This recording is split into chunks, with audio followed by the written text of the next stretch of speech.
Hey all, I'm Joel, long-time consumer, first-time creator of YouTube media, and I'm here to talk to you about whatever I really well feel like. Actually, today, as a teacher, I want to talk to you about teaching spaces. The thing that got me thinking about this is the way that teaching spaces are almost always portrayed in media. That stereotypical classroom that you see with the teacher up the front and the students in nice, neat rows. The thing is, though, it's completely inaccurate. So, in order to set the record straight, I've set myself a challenge. Recently I was actually provoked into action into making this video by a Hank Green video. If you've never seen a Vlogbrothers video, you should check them out. Thus it is, I'm making a video. I have absolutely no idea how it's going to pan out, but let's give it a try. So, I'm a primary school teacher. I work in the eastern suburbs of Melbourne in a school that is not radically different from hundreds of others like it, except in one small respect, and that is we are in the progress of a complete rebuild. We're actually moving from a building that was designed in the 1950s and really only intended to stand for a decade and no more, into a building that is, if it's not too grandiose a term, the personification of 21st century teaching, something radically different.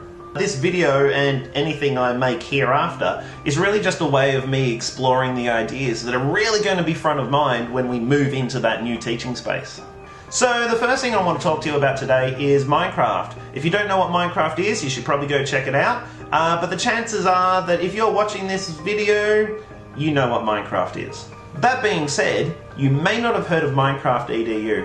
When I talk about Minecraft in relation to teaching, I'm actually talking about Minecraft EDU. I'm a 5/6 teacher, and in the last 4 years my team and I have made use of Minecraft in a variety of different ways. Basically, we treat it as a flexible learning space, a place in which we can manipulate the environment to achieve a variety of goals. In the first year, we used Minecraft to allow students to design and create parliamentary buildings. This wasn't a straight-out building project. Students first had to research how our parliamentary system worked. Using their insight to the functioning of Parliament, they then had to design a building that would be suitable to that purpose. For example, it had to have an upper and lower house, ministerial offices, and public spaces. It was a really great research project that saw the children working in autonomous groups. The research, planning, and management were all conducted independently with teacher scaffolding and guidance.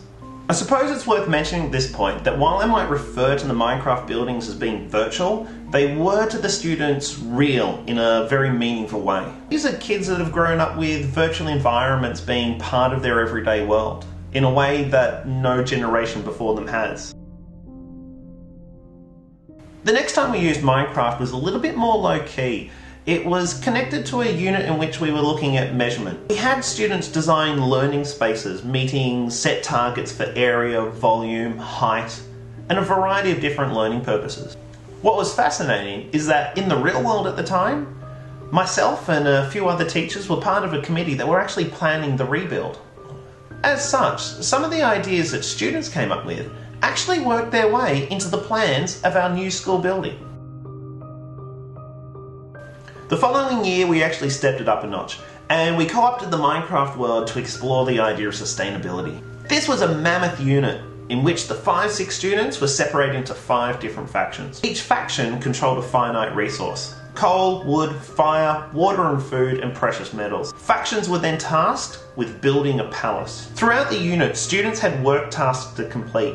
That saw them utilising their new one-to-one tablets to explore sustainability in the real world. The tasks were accessed from a website created by the teachers and were designed to show sustainability around the world.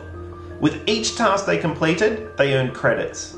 Credits could be used to purchase building materials. But the real learning from the unit came from the trading in-game. If the faction that controlled wood wanted to survive, then they would need food. Each faction needed to trade with the others to complete the set tasks to survive, but resources were always limited. This provided the students with a way to reflect on what they had learnt through their sustainability tasks in a highly meaningful way. At the end of this unit, students actually created short documentaries reflecting on the things they'd learned. Finally, this year, we utilised the faction arrangement again. Only this time we tried to create a more direct link between what the students were researching and the buildings they created. The factions were tasked with creating 3 separate historical buildings. Each building had to reflect a different culture and time period. Further, they needed to create 3 separate buildings, each of which served a different purpose. One had to be a civic building, another had to be a religious building, and the third had to be a military-based building.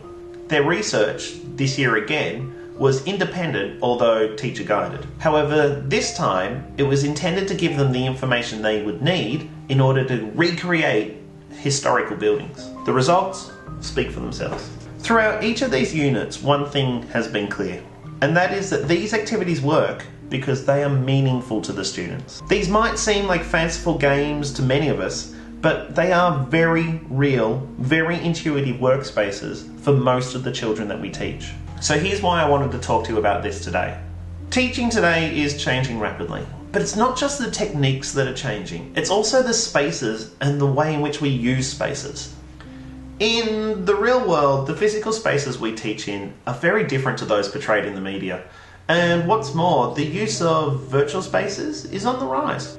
Minecraft is just one example of a way in which we can use virtual learning spaces in order to create an engaging and exciting learning environment for our students. There are many other ways in which we can engage students through technology and the use of virtual spaces, some of which I hope to share with you and some I hope you'll share with me. If you'd like to get in touch with me, please feel free to contact me in the address below. Or if you'd like to share how you've used Minecraft or any other virtual world in education, it'd be great to hear from you. Until then, cheers.